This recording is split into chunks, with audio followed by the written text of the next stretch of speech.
Continuing on from the previous video where I talked about creating a playlist of grooves with different displacements.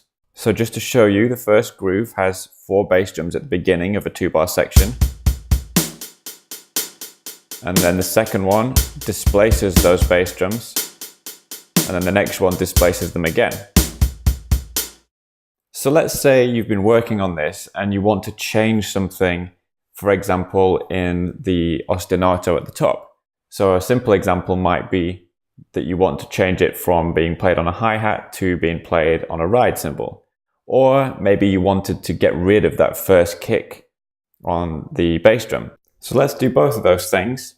We can tap here and choose change sounds, or another power user tip is if you just press and hold on the letters, it will take you straight to the change sounds page. So we want to get rid of that first kick. So I'll hit the del button, which will delete in front of the cursor, and then put a rest in there. And then I want to change the sound of the R from a hi-hat to a ride. So I'll press and hold on the R button, and I'll search for ride, and we'll put a ride in there. So now for this groove, when we save this, we're on the ride cymbal and we have the kick there. But you'll notice when it moves on to the next preset in the playlist, we're back to the hi-hat with the kick on beat 1.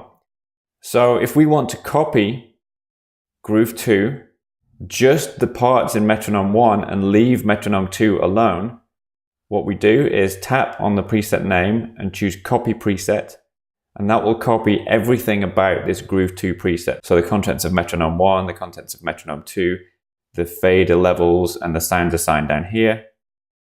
And then we'll go back to the playlist. We'll tap on the pencil icon and select all. And then we'll tap it again where it says actions now and choose paste attributes.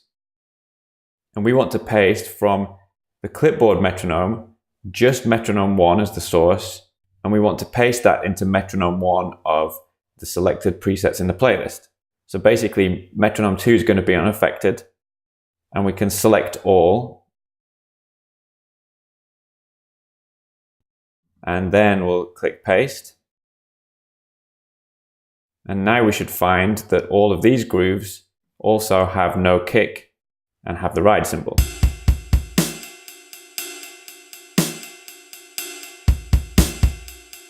So that's how you can modify multiple presets in one go.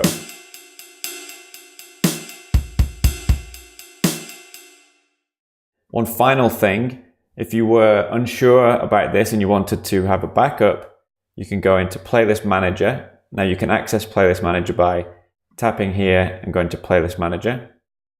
And we could duplicate this playlist before we did anything. So we could click on Actions, Duplicate Playlist, and then that could be our backup copy in case we did something wrong.